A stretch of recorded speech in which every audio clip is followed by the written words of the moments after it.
अस्सलामुअलैकुम। आज हम एंजाइम के चैप्टर को स्टार्ट करेंगे और इस लेक्चर के अंदर देखेंगे एंजाइम का ओवरऑल इंट्रोडक्शन, एंजाइम क्या होते हैं, हमारी बॉडी के अंदर कौन से रिएक्शंस हो रहे होते हैं और उन रिएक्शंस में एंजाइम का कितना बड़ा रोल है, और एट द एंड हम कुछ प्रॉपर्टीज़ देखेंगे एंजाइम की।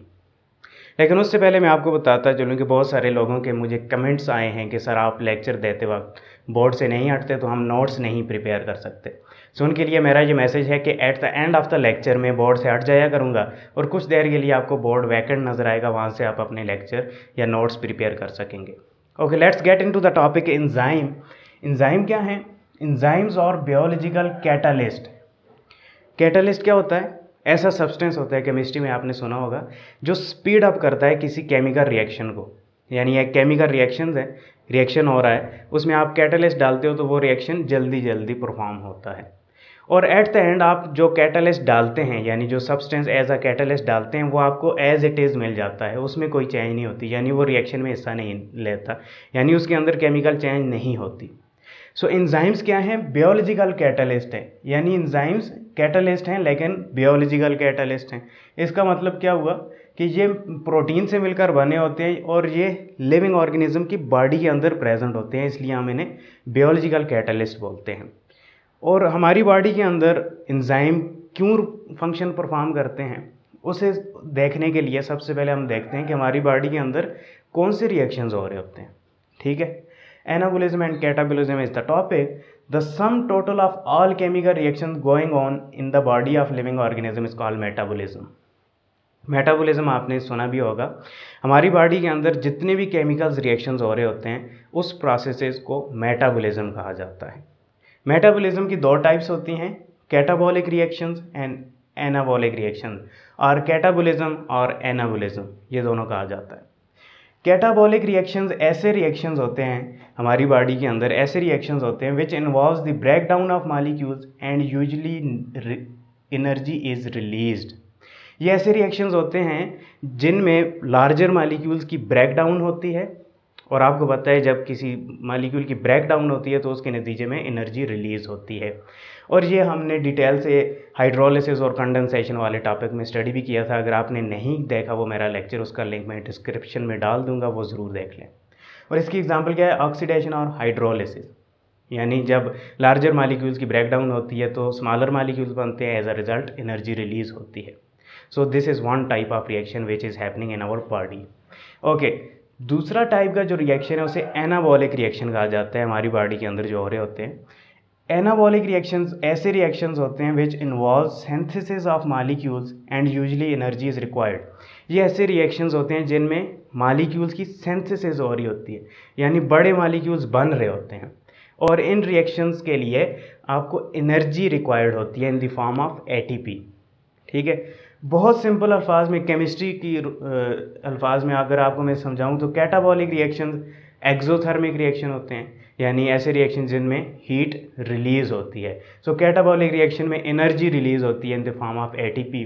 और एनाबॉलिक रिएक्शन जैसे केमिस्ट्री में आप एंडोथर्मिक रिएक्शन स्टडी करते हैं जिनमें आपको एनर्जी रिक्वायर होती है, हीट रिक्वायर होती है फॉर रिएक्शन टू अकर। तो इसी तरीके से एनाबॉलिक रिएक्शन लिविंग ऑर्गेनिज्म की बॉडी के अंदर ऐसे रिएक्शन हैं जिनमें एनर्जी आपको रिक्वायर्ड होती है for reaction to occur in the form of ATP.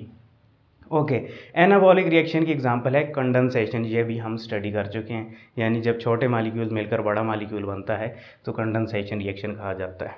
Okay, example देख लेते हैं। कैटाबॉलिक रिएक्शन पहले स्टडी किया, उसकी एग्जांपल देखते हैं। सक्रोज, जो कि कम्बिनेशन है फ्रक्टोज और ग्लूकोज का, एक लार्जर मॉलिक्यूल है, in the presence of water और एंजाइम सक्रेज। यहाँ पर देखें एंजाइम का रोल आ गया ना, यानी ये जितने भी रिएक्शन हमारी बॉडी के अंदर हो रहे होते हैं इनमें एंजाइम का रोल ज़रूर होता है। अगर एंजाइम नहीं होगा तो इन रिएक्शन को अकर होने के लिए बहुत ज़्यादा एनर्जी रिक्वायर्ड होगी। सो सक्रोज प्लस वाटर और एंजाइम सक्रेज जो है ये मिलते हैं तो ग्लूकोज और फ्रक्टोज यानी दो छोटे मालिक्यूल बनते हैं। तो क्या हुआ साबित के लार्जर मालिक्यूल की ब्रेक डाउन हुई स्मॉलर मालिक्यूल में, और इसके नतीजे में एटीपी एनर्जी रिलीज हो रही है। So this is an example of catabolic reaction.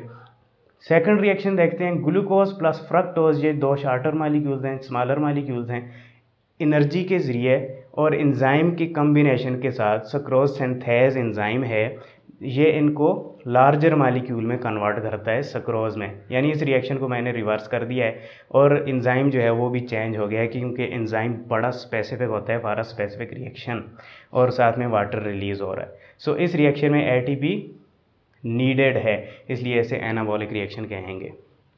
Okay, अब हम देखते हैं एंजाइम की तरफ। एंजाइम हमने देखा बायोलॉजिकल कैटलिस्ट हैं और वो रिएक्शन में हिस्सा लेते हैं, रिएक्शन को स्पीड अप करते हैं। सो ऐसे केमिकल्स जिन पर एंजाइम काम करते हैं, यानी ये जो केमिकल्स हैं ग्लूकोज, सक्रोज, फ्रक्टोज, इन पर एंजाइम जो काम करते हैं, इन केमिकल्स को सबस्ट्रेट कहा जाता है एंजाइम्स में, अगर हम स्टडी करेंगे। ठीक है, ये आपने याद रखना है, एमसीक्यूज में भी बहुत आता है। An enzyme combine with it substrate to form enzyme substrate complex. Enzyme क्या करता है, सबस्ट्रेट के साथ मिलता है और एंजाइम सबस्ट्रेट कम्प्लेक्स बनता है। कैसे बनता है अभी हम देखते हैं। वंस रिएक्शन हैज़ अकर्ड, जब एंजाइम सबस्ट्रेट कम्प्लेक्स बन जाता है तो रिएक्शन स्टार्ट होता है और रिएक्शन के एंड पे क्या आपको मिलेगा, प्रोडक्ट प्लस एंजाइम। ठीक है, so this is actual phenomena, कैसे रिएक्शंस हो रहे होते हैं। And enzyme remain unchange at the end of reaction. जैसे हमने कहा कैटलिस्ट की क्वालिटी क्या होती है कि वो अनचेंज रहता है eight the end of reaction, इसी तरीके से एंजाइम भी चेंज नहीं होता, यानी वो खुद केमिकल रिएक्शन में हिस्सा नहीं लेता। सो हम देखते हैं ये एक एंजाइम है, ई से रिप्रेजेंट किया है और सबस्ट्रेट को एस से रिप्रेजेंट किया है। एंजाइम और सबस्ट्रेट आपस में मिलते हैं, सो ये रिवर्सिबल रिएक्शन होते हैं, इसलिए मैंने डबल एरो शो किया है। एंजाइम सबस्ट्रेट कम्प्लेक्स बनता है, फिर एंजाइम प्रोडक्ट कम्प्लेक्स बनता है और फिर एंजाइम और प्रोडक्ट बन जाता है। एंजाइम रिलीज़ हो जाता है, प्रोडक्ट रिलीज़ हो जाते हैं। सो इसको हम डायग्रामेटिकली देखने की कोशिश करते हैं। यह एक एंजाइम है। एंजाइम के पोर्शन पहले देख लेते हैं। एंजाइम की एक एक्टिव साइट होती है, यहाँ पर आप देखेंगे जहाँ पर स्पेसिफिक स्ट्रक्चर या पैटर्न होता है उसको एक्टिव साइट कहते हैं, जहाँ पर सबस्ट्रेट आकर अटैच होता है। एक्टिव साइट कैसी होती है, जिस पर सबस्ट्रेट जाकर अटैच होता है और वो रिएक्शन में वो साइट हिस्सा लेती है। ठीक है, उसको एक्टिव साइट कहा जाता है। और जो दूसरी साइड होती है जो कि रिएक्शन में हिस्सा नहीं लेती, उसे एलोस्टेरिक साइड कहा जाता है एंजाइम की। और एंजाइम क्या है, प्रोटीन होते हैं। कौन सी प्रोटीन से मिलकर बने होते हैं, ग्लोब्यूलर प्रोटीन। ठीक है, बॉडी के अंदर दो टाइप्स की प्रोटीन होती हैं, fibrous protein and globular protein. So enzyme are made up of globular protein, ये भी आप याद रखिएगा।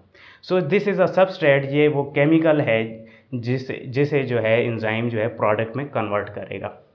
सो substrate specific site active site पर जाकर अटैच होता है तो एंजाइम सबस्ट्रेट कम्प्लेक्स बनता है। यहाँ पर एंजाइम और सबस्ट्रेट जब आपस में मिल जाते हैं तो एक कम्प्लेक्स बन जाता है, उसे एंजाइम सबस्ट्रेट कम्प्लेक्स बोलते हैं। अब यहाँ से रिएक्शन स्टार्ट हो जाता है। एंजाइम प्रोडक्ट कम्प्लेक्स, यानी अब प्रोडक्ट बनने के करीब है, इसलिए स्ट्रक्चर को एंजाइम प्रोडक्ट कम्प्लेक्स बोलेंगे।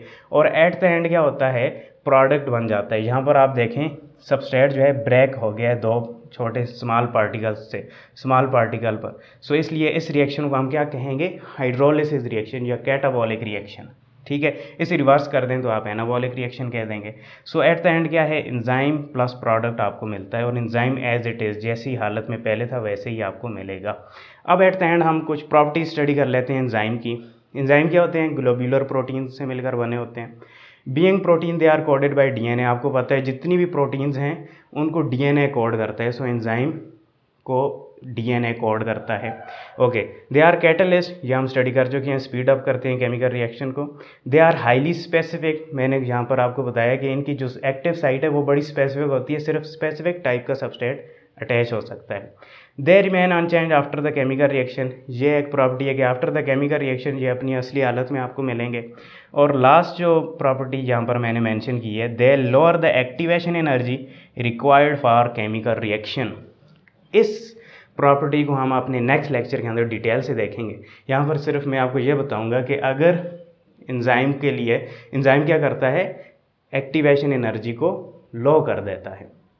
एंजाइम के बगैर भी रिएक्शन हो सकता है लेकिन उसके लिए एनर्जी बहुत ज़्यादा चाहिए। इसको डिटेल से नेक्स्ट लेक्चर में हम देखते हैं। तब तक के लिए मुझे इजाज़त दें। शुक्रिया, अल्लाह हाफिज़।